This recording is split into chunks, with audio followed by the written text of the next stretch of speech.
¿Cómo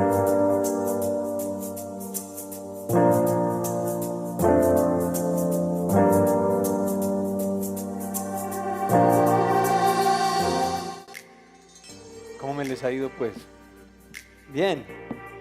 Bueno, me encanta poderlos saludar, hermanos, una vez más, por la misericordia del Señor que usa vidas de personas como por ejemplo yo para hablar de alguien como Él. Es decir, la diferencia es abismal, ¿no?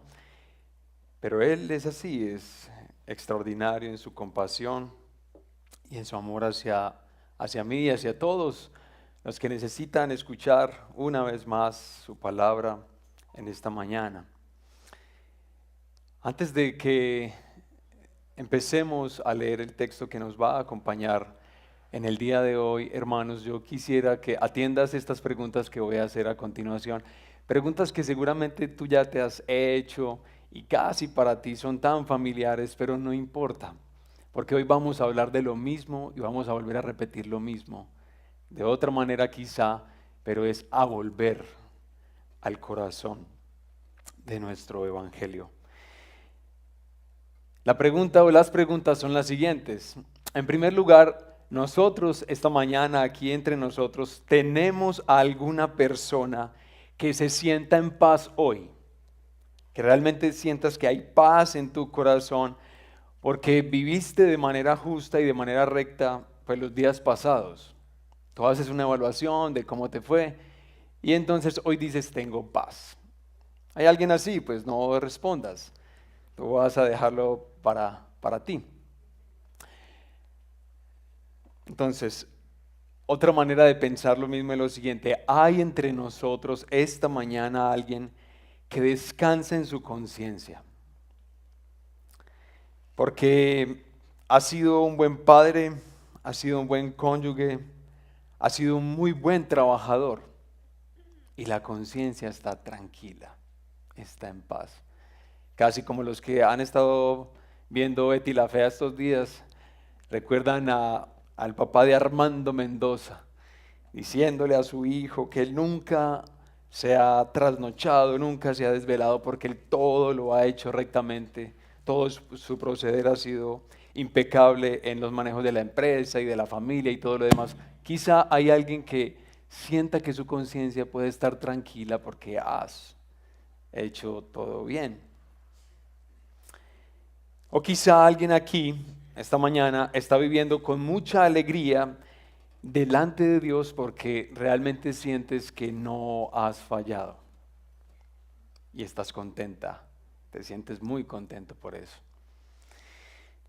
Bueno, hermanos, pues algo como esto que yo acabo de describir podría ser definido por los hombres, por los seres humanos, como algo muy bueno, como la religión que nuestra ciudad, la ciudad de Medellín, necesita urgentemente para que todos empecemos a caminar de manera recta e intachable. Ustedes saben, a los seres humanos nos encanta la religión. Sin embargo, hermanos, yo tengo que decirles, y espero que escuches, así sea que todo lo demás lo olvides, pero quiero que escuches lo siguiente: ese no es el evangelio de Jesucristo.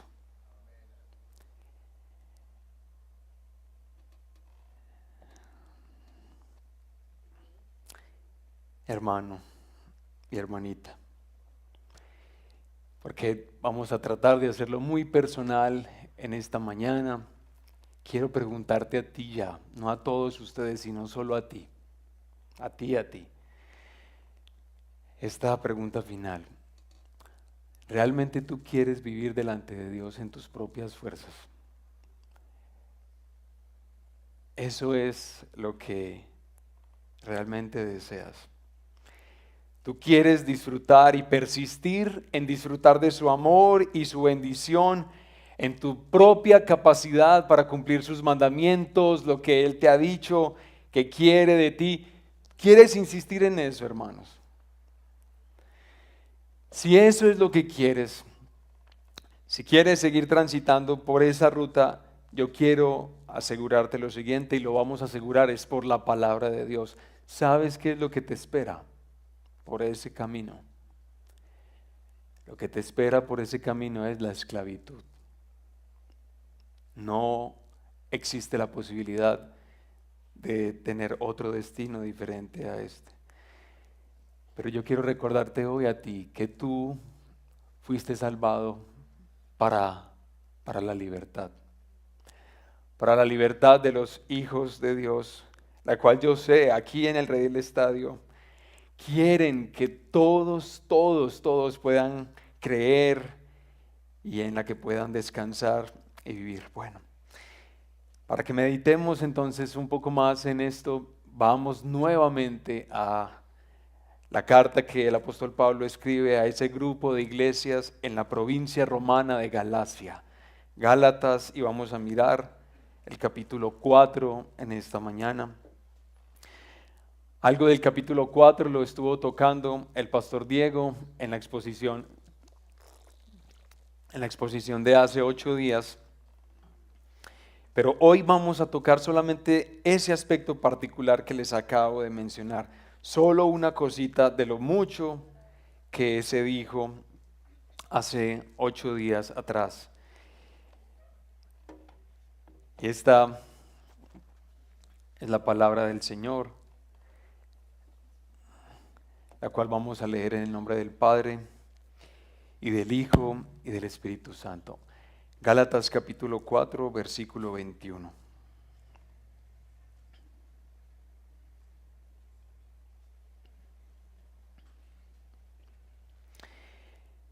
Díganme, los que desean estar bajo la ley, ¿no oyen a la ley? Porque está escrito que Abraham tuvo 2 hijos, uno de la sierva y otro de la libre. Pero el hijo de la sierva nació según la carne, y el hijo de la libre por medio de la promesa. Esto contiene una alegoría, pues estas mujeres son 2 pactos.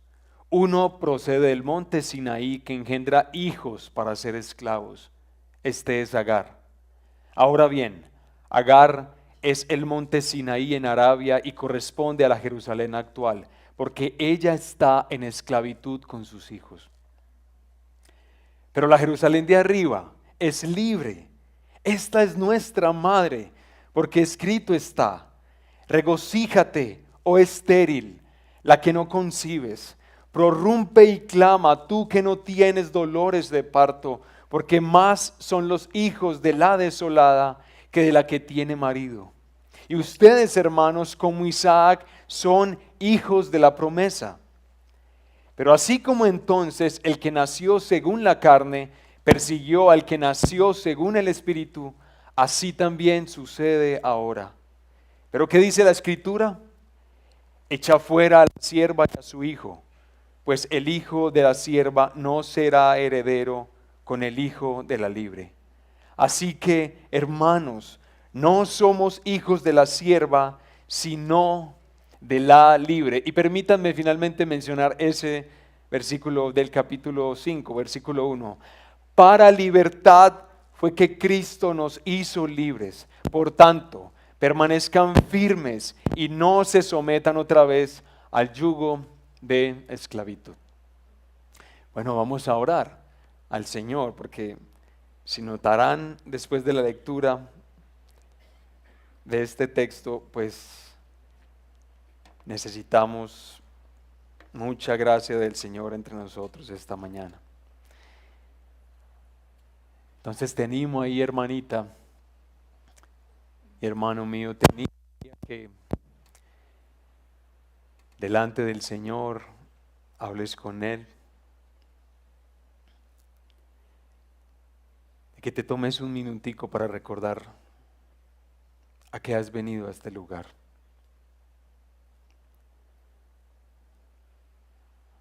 A compartir y disfrutar la comunión de los santos. Y a leer la palabra de Dios y a escuchar la exposición de la palabra de Dios.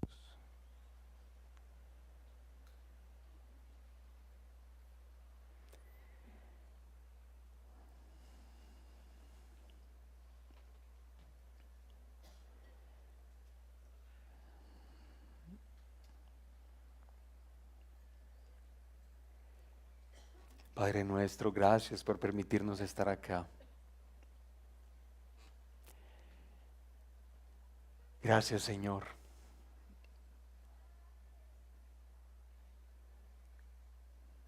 Me encanta, Señor, me encanta poder pensar en tu Hijo Jesús, porque una vez más queremos confiar solamente en ti. No a nosotros, Señor, sino a ti. Sea la gloria y nuestra esperanza. En el nombre de Jesús. Amén.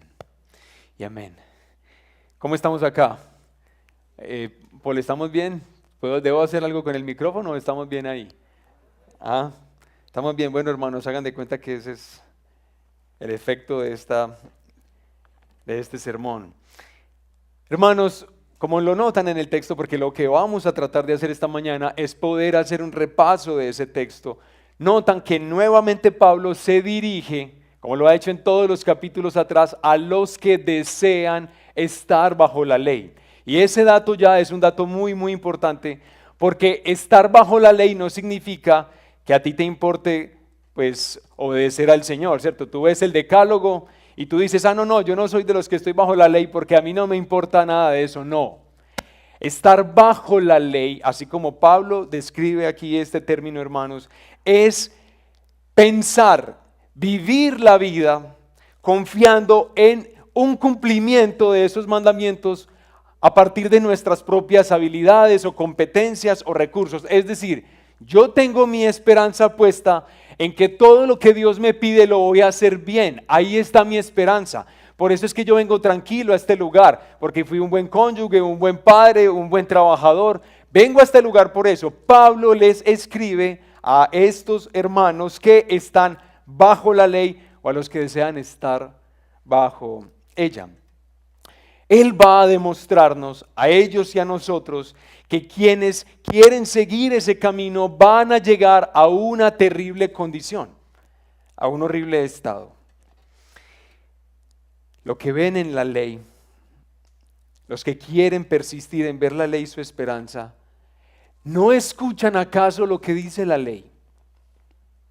Presten atención en esta mañana, todos hermanos, porque la ley nos habla, la ley nos está diciendo algo que debemos escuchar para entonces saber qué decidir hacer con ella. Si seguir el camino del Evangelio de la Gracia, como lo hemos visto todos estos meses, o seguir otro camino, el camino de la religión humanista. Para que entendamos entonces lo que la ley nos dice, Pablo menciona a un personaje muy importante del Antiguo Testamento, que es ¿quién? Gracias, es Abraham. Y yo entonces lo que espero hacer especialmente en esta mañana, por lo menos un ratico, es tratar de recordarles una parte de la biografía de Abraham para que tú notes que en la biografía de ese hombre hay mucho que pensar acerca de tu propia vida cuando salgas de aquí esta mañana. Recuerden, Abraham fue llamado por Dios estando en Ur de los Caldeos, una ciudad por allá en Mesopotamia, bastante recóndita, pero lo que sabemos por los estudiosos, por los arqueólogos, es que Dios llama a Abraham de Ur de los Caldeos y esa ciudad era una ciudad sofisticada, era una ciudad muy próspera, muy importante, pero Dios llama a que Abraham salga de ahí, de esa buena ciudad, y vaya al lugar que Dios le mostraría. Así es como Él lo hace. Además de eso, Dios le dice a Abraham, tú vas a ser tan bendecido. Te voy a dar tanta bendición, de tanta manera que aún tú mismo te convertirás en una bendición para muchas naciones. En tu simiente, en tus hijos, todas las familias de la tierra conocerán el bien que yo quiero hacerles. Así que Abraham sale de Ur de los Caldeos, lleno de ilusión, de expectativas, y hacia allá se encamina. Bueno, ustedes pueden leer desde Génesis capítulo 12 hasta Génesis capítulo 20 algo, 21, 22, la biografía de este personaje, Abraham, muy importante. Pero yo quiero detenerme en una de las crisis más importantes que nosotros vemos en su vida, en la vida de este patriarca, que seguro lo acompañó muchos años y que seguro fue muy duro para él. Esa crisis que Abraham experimentó en su vida salió a la luz en una ocasión en la que Dios quiso darle un piropo. Es como si hace días no le dice nada bonito a Abraham y en el capítulo 15, versículo 1 al 3, Dios le recuerda algo que ya le había dicho hace tiempo y que nosotros vamos a leer. Por favor, Génesis capítulo 15, y te pido que tengas ahí abiertico la biografía de Abraham para que miremos. Escucha lo que el Señor le dice nuevamente a Abraham. Versículo 1 del capítulo 15. Después de estas cosas, la palabra del Señor vino a Abraham en visión diciendo: no temas, Abraham, yo soy un escudo para ti, tu recompensa será muy grande.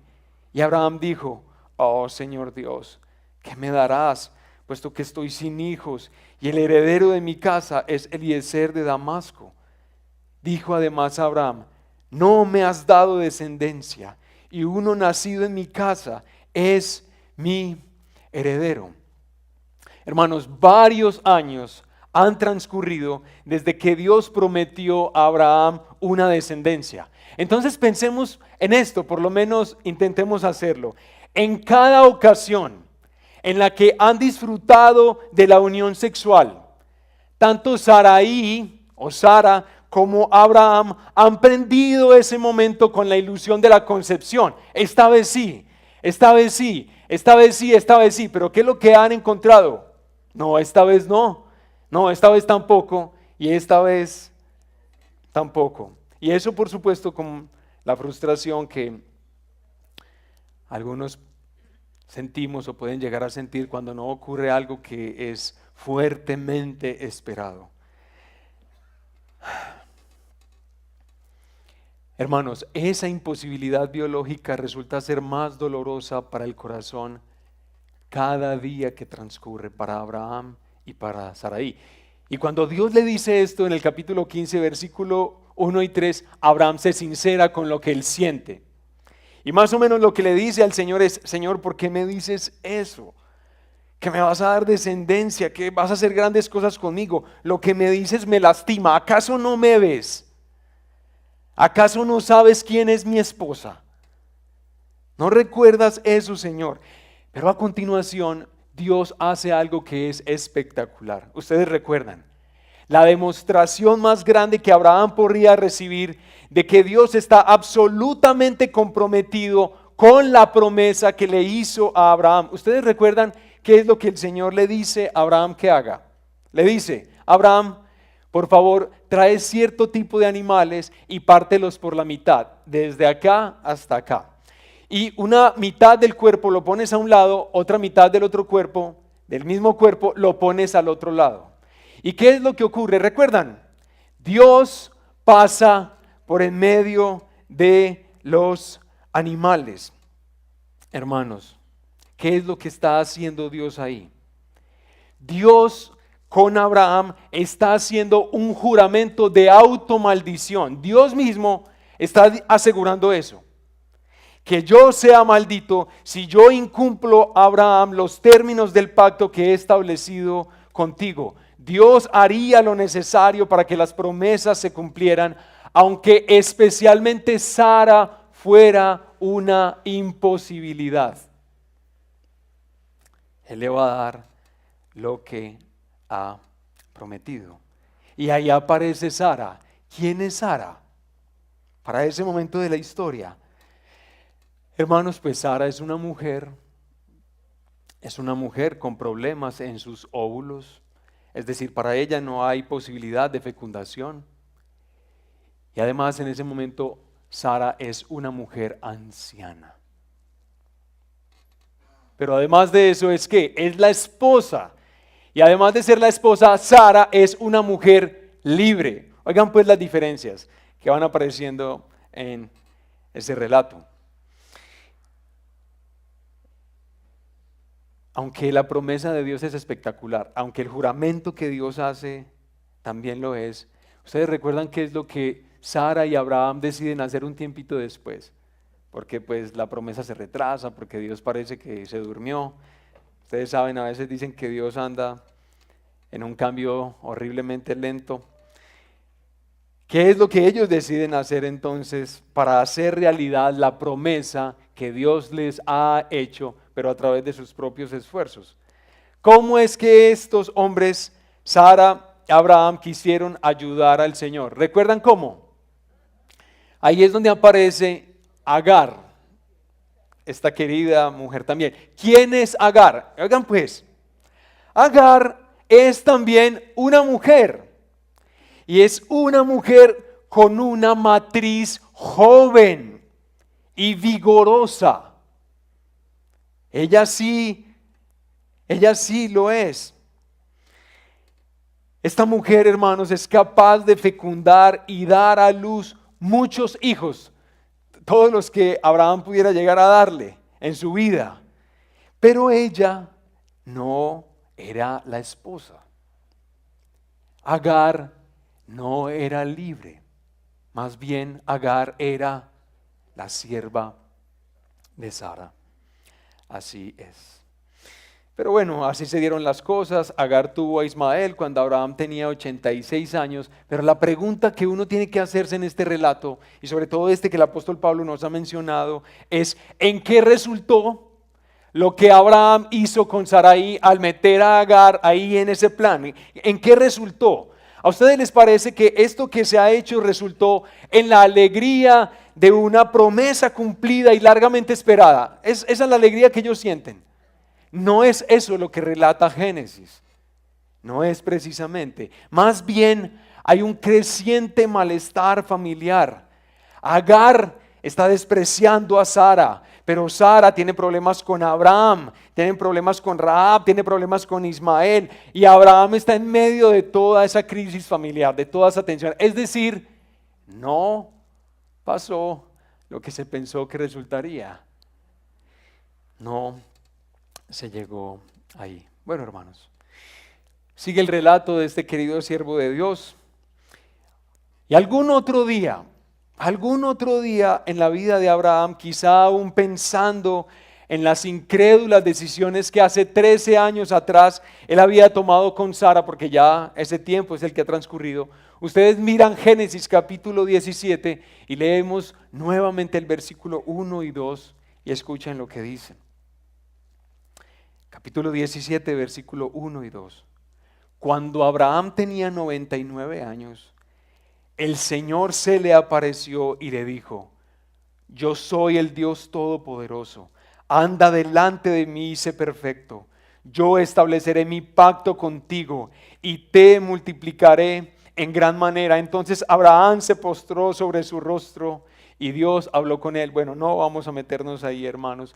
¿Qué es lo que vemos tiempo después? Mínimo 13 años después de que Abraham la embarra al meter a Agar en el plan de Dios, pero lo que vemos 13 años después es la estabilidad del amor de Dios hacia Abraham en la promesa que él le ha hecho. Dios no ha cambiado lo que él le prometió que le daría, ni siquiera lo que Abraham mismo había hecho con Agar.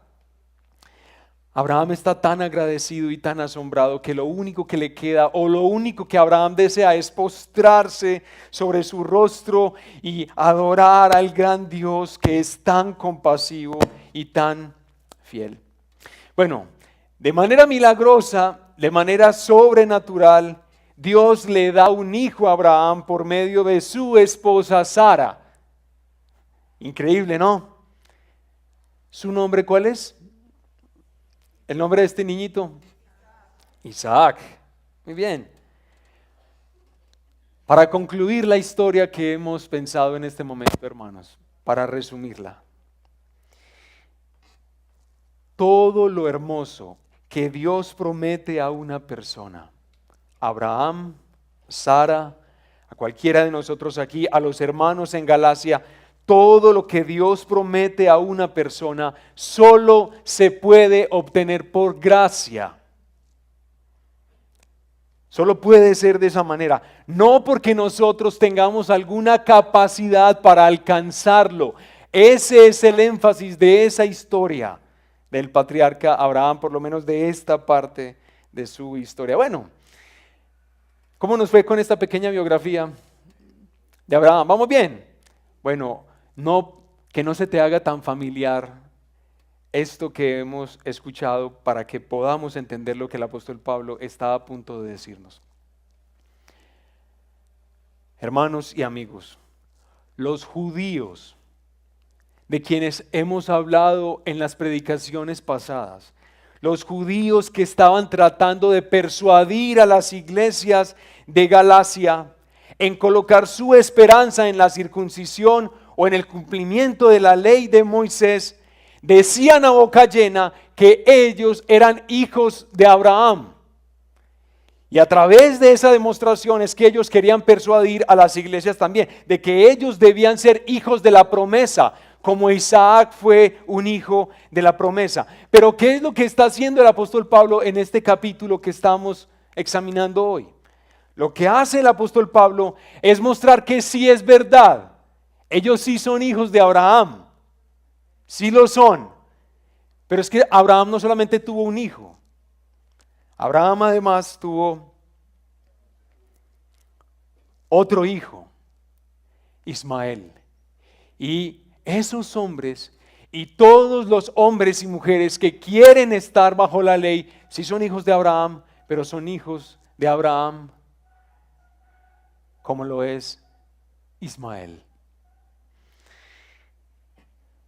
Hermanos, ¿qué los distingue?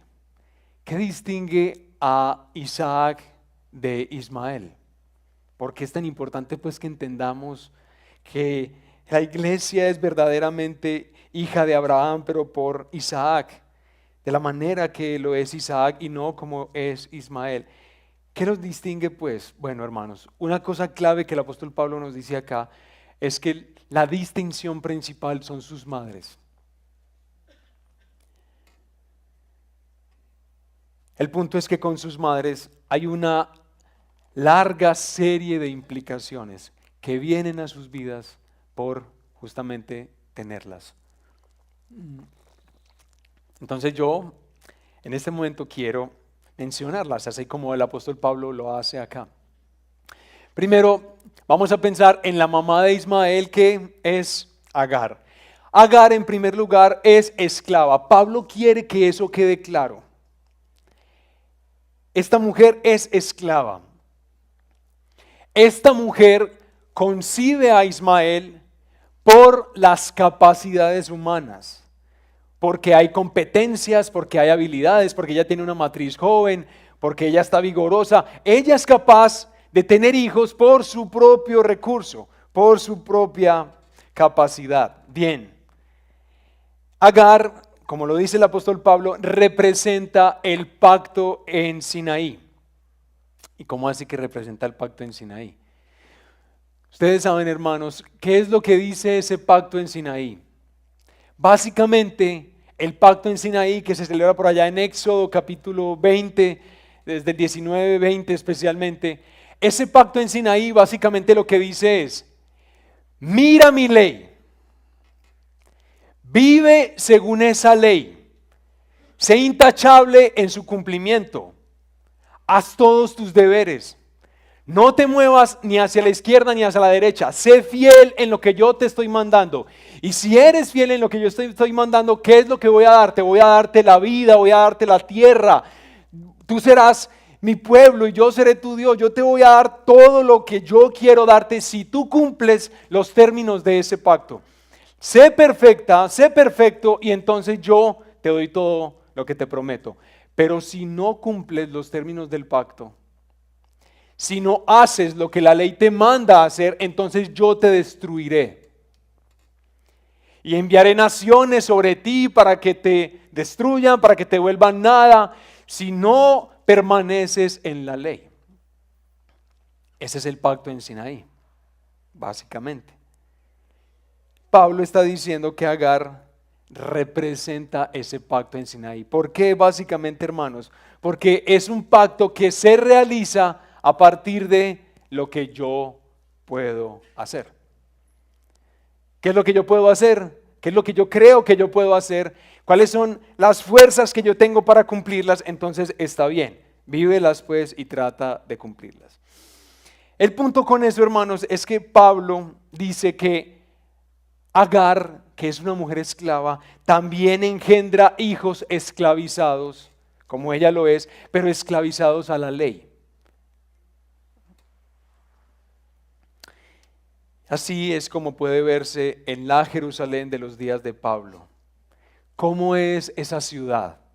Esa ciudad que resulta ser un orgullo para los judíos que están en las iglesias de Galacia.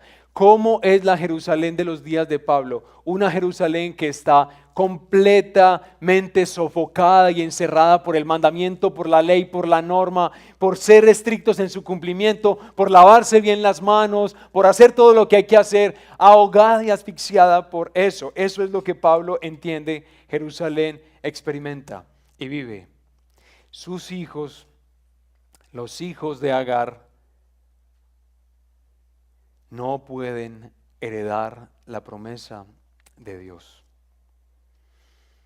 No pueden. Ustedes lo ven en la partecita final de este mismo texto que aparece también en Génesis, pero que aparece en Gálatas, el texto que acabamos de leer. Echa fuera a la sierva y a su hijo, pues el hijo de la sierva no será heredero con el hijo de la libre. Agar, mamá de Ismael, e Ismael es hijo de Abraham, así como cualquiera que hay en este lugar o cualquiera que ha habido en el pasado que quiere hacer de la ley la esperanza de su vida. Pero también hay otra madre, hay otra mamá, y esta mamá es Sara. Sara engendra un hijo, en este caso Isaac, y lo engendra ¿cómo? Lo engendra por el poder de Dios. Ahí no hay nada que hacer, ahí no hay ninguna posibilidad, ninguna competencia. Es solamente Dios y su poder el que pueden llegar a hacer algo. Este hijo es concebido solo por la gloria de Dios, la soberanía de Dios en el mundo. Este hijo que nace de Sara y Sara misma representa el pacto de la gracia. ¿Cuál es el pacto de la gracia? El pacto de la gracia es el que dice que Jesucristo sea perfecto, que Él cumpla todas las obligaciones, que Él sea obediente en todos los sentidos y que entonces los que están unidos a Él y los que Él representa hereden todas las bendiciones de esa obediencia y de ese cumplimiento de la ley. Si Jesús falla en algún momento o Jesús hubiera fallado en algún momento, entonces el pacto también se rompería para nosotros, porque el pacto de la gracia es un pacto condicional para Jesús. Es decir, si Jesús no cumple los términos, entonces la cosa se pone mal, pero es un pacto incondicional para todos los que se benefician de él. Es decir, todos nosotros recibimos los beneficios del pacto aunque no hayamos hecho por alcanzarlo. Nada, no hayamos hecho nada por alcanzarlo. Sara representa el pacto de la gracia. Esta mujer engendra hijos que son libres porque ella misma es una mujer libre y es madre de los hijos que heredan todo lo que Dios les ha prometido. Hay un detalle que la verdad es muy importante, muy especial, me parece a mí en este texto. Ustedes saben, Agar es comparada con la Jerusalén terrenal. ¿Sí notaron eso? Pero también Sara es comparada con la Jerusalén de arriba, con nuestra patria celestial. Y yo, obvio, no quiero que pierdan ese detalle que nos está dando el apóstol Pablo, para que tratemos de entender mejor qué es lo que él está queriendo decirte y qué él es lo que está queriendo enseñarles a sus hermanos de las iglesias en Galacia. Les voy a leer el texto que ya en varias ocasiones se ha escuchado en esta mañana y es Isaías 54. Vamos a leerlo, hermanos. Si tienes ahí tu Biblia, ve a Isaías 54 y leamos esos preciosos textos del Antiguo Testamento.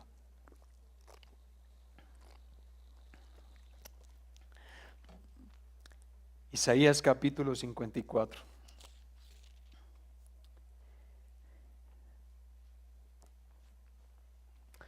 Antes de leer este capítulo, tienes que tener presente lo siguiente. Jerusalén está devastada. Jerusalén está destruida. Pero escucha lo que Dios dice por boca de su siervo Isaías. Grita de júbilo, oh estéril, la que no ha dado a luz. Prorrumpe en gritos de júbilo y clama en alta voz, la que no ha estado de parto. Porque son más los hijos de la desolada que los hijos de la casada, dice el Señor. Ensancha el lugar de tu tienda, extiende las cortinas de tus moradas, no escatimes, alarga tus cuerdas y refuerza tus estacas, porque te extenderás hacia la derecha y hacia la izquierda. Tu descendencia poseerá naciones y poblarán naciones desoladas. No temas, pues no serás avergonzada, ni te sientas humillada, pues no serás agraviada, sino que te olvidarás de la vergüenza de tu juventud y del oprobio de tu viudez no te acordarás más, porque tu esposo es tu hacedor. El Señor de los ejércitos es su nombre y tu Redentor es el Santo de Israel, que se llama Dios de toda la tierra. Porque como a mujer abandonada y afligida de espíritu te ha llamado el Señor, y como a esposa de la juventud que es repudiada, dice tu Dios: por un breve momento te abandoné, pero con gran compasión te recogeré. En un acceso de ira escondí mi rostro de ti por un momento, pero con misericordia eterna tendré compasión de ti, dice el Señor tu Redentor. Porque esto es para mí como en los días de Noé, cuando juré que las aguas de Noé nunca más inundarían la tierra. Así he jurado que no me enojaré contra ti, ni te reprenderé, porque los montes serán quitados y las colinas temblarán, pero mi misericordia no se apartará de ti, y el pacto de mi paz no será quebrantado, dice el Señor, que tiene compasión de ti. Oh afligida, azotada por la tempestad sin consuelo, yo asenté tus piedras en antimonio y tus cimientos en zafiros. Haré tus almenas de rubíes, tus puertas de cristal y todo tu muro de piedras preciosas. Todos tus hijos serán enseñados por el Señor, y grande será el bienestar de tus hijos. En tu justicia serás establecida, estarás lejos de la opresión, pues no temerás, y del terror, pues no se acercará a ti. Si alguien te ataca ferozmente, no será de mi parte. Cualquiera que te ataque por causa de ti caerá. Yo he creado al herrero que sopla las brasas en el fuego y saca una herramienta para su trabajo. Yo he creado al devastador para destruir. Ningún arma forjada contra ti prosperará, y condenarás toda lengua que se alce contra ti en juicio. Esta es la herencia de los siervos del Señor, y su justificación procede de mí, declara el Señor. Ay, Señor. Hermanos, ¿qué es lo que está diciendo Pablo mientras está metiendo todo el tema de Sara y de Agar? Y particularmente cuando nos está haciendo pensar en Saraí, y de dónde es que proviene la iglesia. ¿De dónde es que es nuestra patria? O más bien, ¿cuál es la configuración de la patria de los que confían en Jesucristo? Es esta clase de patria. ¿Cuál es? Es una patria que no debió ser, que no pudo haber sido por las posibilidades humanas.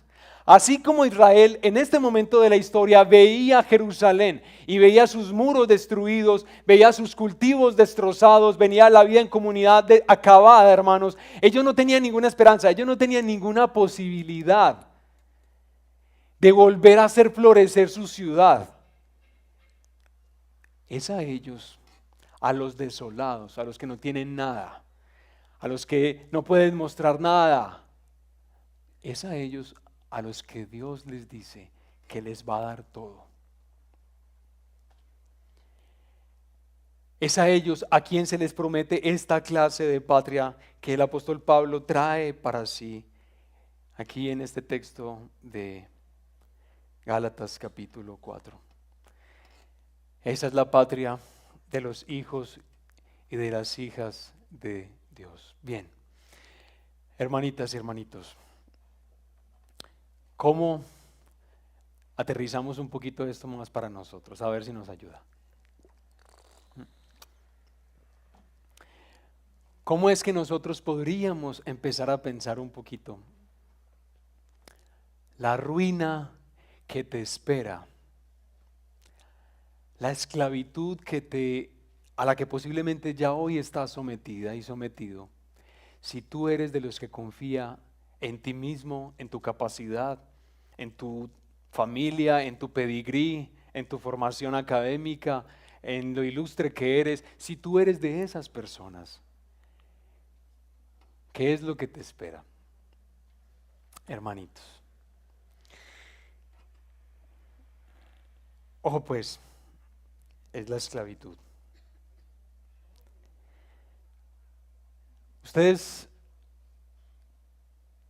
¿Ustedes entienden esto de lo que Pablo está hablando o no? ¿Ustedes entienden esto de sentirse esclavos? De sentir que realmente uno está como en una prisión.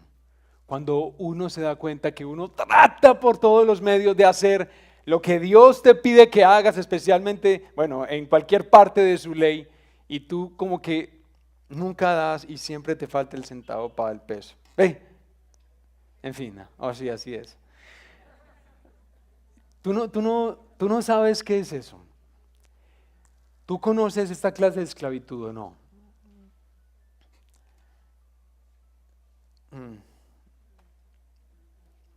Estar bajo la ley, confiar en ti mismo, hermanos, te esclaviza. Yo quiero decirles algunas razones a continuación de por qué eso invariablemente es así. ¿Por qué estar bajo la ley te esclaviza? Amigo y amiga. En primer lugar, porque lo mejor que tú deseas alcanzar para la vida, todos estamos esta mañana en este lugar porque queremos el bien para nosotros. Nosotros queremos el bien para nuestros hijos. Nosotros nos imaginamos que estando en este lugar, haciendo lo que estamos haciendo, vamos a alcanzar ese bien. Nosotros hacemos todo lo que hacemos todos los días porque estamos caminando hacia el bien que procuramos, que nos imaginamos será lo mejor. ¿Cuál es el gran problema con eso? Que cuando tú estás bajo la ley, tú experimentas la esclavitud. ¿Por qué? Porque lo mejor que deseas para tu vida lo tienes que alcanzar por tu propio esfuerzo. Y si tú has vivido lo suficiente y has descubierto un poquito ya por lo menos quién eres, te vas a dar cuenta que no alcanzas, que tú no alcanzas. Tal vez en algunas cosas en la vida sí, y esas cosas te pueden llenar de orgullo. Pero la mayoría de las cosas en la vida que tú necesitas para alcanzar lo mejor, no te da. No alcanzas. Y si nosotros no alcanzamos, pero nosotros estamos tratando de hacer esto con nuestro propio esfuerzo, entonces ¿qué es lo que nos espera? Pues la esclavitud. Porque una vez más esa cadena y ese ciclo se perpetúa y se repite y se vuelve a dar. Ese ciclo de arrepentimiento, de pedirle perdón al Señor, de volver a caer en lo mismo y de volverse a sentir mal, de sentirse horrible, avergonzado, culpable, pero después nuevamente pedirle perdón al Señor. Y más o menos así es la vida cristiana. Ese circulito perpetuo que no se resuelve. ¿Por qué estar bajo la ley te esclaviza? ¿Y por qué no queremos eso para ustedes aquí en el Redil Estadio? ¿Sabes por qué? Porque tú entonces debes hacer cosas que realmente no deseas hacer.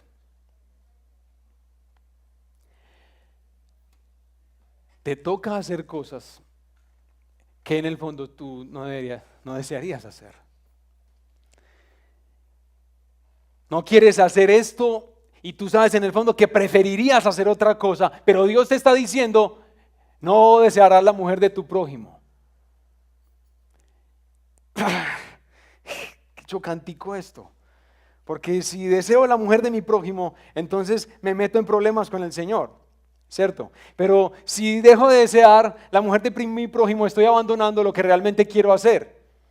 Entonces, ¿qué soy? Un esclavo. Eso es lo que soy. ¿Por qué estar bajo la ley te esclaviza? Porque espero que sepas esto. Confiar en la ley le da más poder al pecado en tu vida. Y mientras más descansas en la ley, más alimentas el pecado en tu vida. Y más ves la rebelión en tu corazón. Por eso te esclavizas cuando estás queriendo descansar ahí.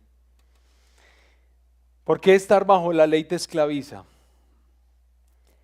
Hermanos, porque estar bajo la ley, esperar en esa ley para poder alcanzar lo mejor en la vida, hermanos, no te deja ver a Dios como el Padre que te ha dado todas las cosas para tu bien.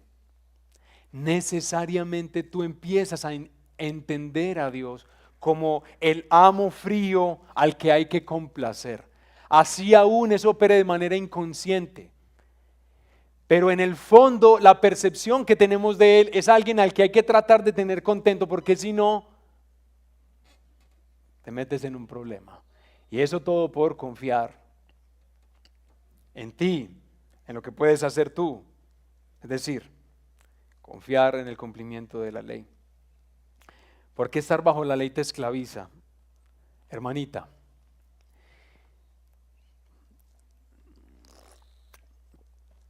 porque el miedo, que es un resultado inevitable de descubrir que tú no vives según la ley. El miedo que tú sientes cuando descubres que tú no vives según el estándar que quisieras vivir. Tú lo que sientes ahí es que miedo, temor, ¿de qué? De que Dios te va a dejar, de que definitivamente Él no va a bendecir lo que estás haciendo, que no va a cuidar de tus hijos. ¿Por qué? Pues porque no estás viviendo según el estándar de la ley. Tú tienes miedo, pero no solamente miedo, también es orgullo. ¿El orgullo de qué? De sentir que algunas de esas cositas las estoy cumpliendo, ¿cierto? Entonces yo sí soy capaz, es que yo soy muy competente, es que las habilidades que yo he desarrollado a lo largo de estos años, mi emprendimiento, mi resiliencia, todas esas cosas de las que este mundo se jacta, hermanos, nos llenan de orgullo porque nosotros sentimos que sí podemos. Pero el miedo que resulta de no vivir así y el orgullo que resulta de vivir algunas cositas así, ¿qué empiezan a hacer de nosotros? Nos empiezan a controlar. Y yo no sé si tú eres consciente del control que el miedo ejerce sobre ti, y muy probablemente sea porque estás viviendo bajo la ley. El miedo te controla. El miedo está en la base de tu corazón. Pero puede ser que no sea el miedo en algunos momentos, el orgullo te controla. Y realmente piensas que tienes la competencia y la capacidad de sacar adelante tu futuro, tu porvenir, que vas a poder salvarte en este mundo despiadado. Bueno, estar bajo la ley te esclaviza, por eso el apóstol Pablo dice, no caminen por allá. Los que caminan por allá inevitablemente se van a hacer hijos de Abraham, pero del tipo Ismael, que tienen como madre a Agar. Hermanos, pero ¿por qué estar bajo la gracia te hace libre? ¿Qué es lo que queremos repasar, recordar aquí en todas estas semanas mientras estudiamos el Evangelio verdadero? ¿Por qué estar bajo la gracia te hace libre? Yo no sé si a ustedes les parece espectacular, pero a mí me encanta esto. Porque lo mejor que Dios sí quiere darte, que Él sí quiere darte, se obtiene por el poder de Dios, por su soberanía, por Él. Lo mejor que Dios sí quiere darte y que le ha prometido a todos sus hijos, hijas, a todos los que confían en Jesucristo, eso mejor que nosotros aspiramos y que Dios sí quiere darnos, lo alcanzamos es por el poder de Jesucristo, por lo que Él hizo en la cruz, en su resurrección, en toda su extraordinaria obra. Eso se va a alcanzar en tu vida y en la mía, es por Él. Y eso es espectacular. Qué descanso tan impresionante. ¿Por qué estar bajo la gracia te hace libre? Porque el Espíritu de Dios, como lo anunciaron los profetas en el Antiguo Testamento, el Espíritu de Dios sería el encargado de escribir la ley de Dios mismo en el corazón. Es decir, la ley para el cristiano no se convertiría en un asunto exterior, externo, que está por fuera de mí y que yo debo cumplir. Ahora, por la operación del Espíritu de Dios, la ley se escribe en el corazón. Y ahora, escrita en el corazón, empezamos a hacer coincidente el deseo de Dios con el nuestro cada día más. Cada día más. Y eso necesariamente tiene que ser ¿qué? Por gracia, por su poder. ¿Por qué estar bajo la gracia te hace libre? Porque qué bueno que el mundo escuchara un poquito más esto. Este mundo que está tan desorientado en ese sentido. ¿Por qué estar bajo la gracia te hace libre? Sencillito, hermanos, porque dejas de confiar en ti mismo. Es decir, empiezas a caminar en contra de la cultura global, de la cultura mundial, que te está diciendo por todos los medios que confíes en ti mismo, que tú seas tu propia esperanza. Pero cuando descansas en la gracia te das cuenta que cada día que transcurre estás confiando menos en ti mismo, menos en ti mismo. Y cada día más Jesucristo se convierte en tu esperanza. ¿Por qué? Porque Jesús, al igual que Dios para Abraham, no cambia. Él es invariable en sus buenos propósitos hacia su iglesia. Él no varía. Él no nos abandona de ninguna manera. A Jesucristo nada le queda grande. Tus peores enredos en la vida, los que nadie sabe, los que no le contarías a nadie, eso no le queda grande a Jesús, ni para perdonarte ni para cambiarte. Pero esa libertad se disfruta solo por descansar en el Hijo de Dios y en su gracia libre por nosotros. Hermanos, ¿por qué estar bajo la gracia nos hace libres? Porque la humildad y la seguridad se empiezan a establecer de manera profunda en nosotros. Y eso también es algo maravilloso. La humildad y la seguridad. Humildad, ¿por qué, hermanos? Porque humildad delante de cualquier ser humano, delante de los peores que nosotros consideraríamos en este mundo, los peores hombres, los que más pecan, los que más destruyen este mundo. Porque nosotros podemos relacionarnos con esas personas de manera humilde, porque nosotros somos conscientes de que nosotros hemos sido perdonados solo por gracia. Es decir, no hay nada de qué jactarnos, ¿cierto? Y la humildad empieza a crecer en nosotros. Y ustedes saben cuál es una de las definiciones de una vida santa. Es humildad. Humildad. Nos podemos relacionar con este mundo así como Jesús se relacionó con él, humildemente. Pero también, hermanos, la seguridad empieza a establecerse de manera profunda en nosotros. La seguridad. ¿Seguridad en qué sentido? ¿Por qué tú necesitas salir de este lugar esta mañana con un corazón lleno de esta seguridad que sí trae la gracia de Dios? Porque, hermano y hermana, tú eres enredadito, tú eres enredadita. Yo no tengo que conocerte mucho ni hablar mucho contigo, pero yo sé que así es. Yo sé que tú no eres fácil. Puede ser que en muchos sentidos lo seas, pero digámoslo en los términos más importantes, tú eres un gran desafío para Dios. ¿De acuerdo? Pero aunque lo seas, y aunque hubiera miles de razones para decir yo estoy desolado, no me queda ningún futuro, no me queda ningún porvenir, yo me he encargado de arruinar toda mi vida, vino la desolación a Jerusalén y esto quedó vuelto trizas por mi culpa, así podrías pensar tú, pero no importa, aún ahí puedes conservarte segura y conservarte seguro. ¿Por qué?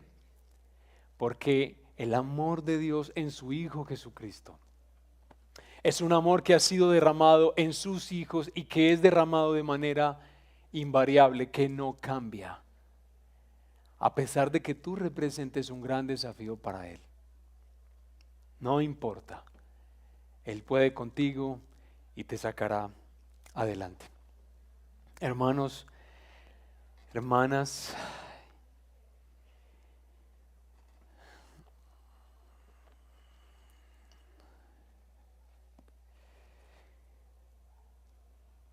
así que hermanos, no somos hijos de la sierva, sino de la libre. Para libertad fue que Cristo nos hizo libres.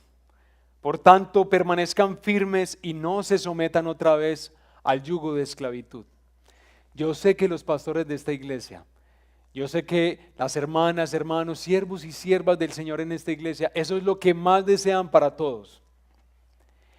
Que todos aquí podamos dar testimonio a nuestra ciudad, que es una ciudad tan necesitada de la libertad, de la verdadera libertad de los hijos de Dios. Pero no vas a poder experimentar esa libertad si sigues encontrando que en tus fuerzas tú tienes alegría, esperanza, futuro y dejas de ver que solo Jesucristo puede ser esa persona. Entonces que para ti hoy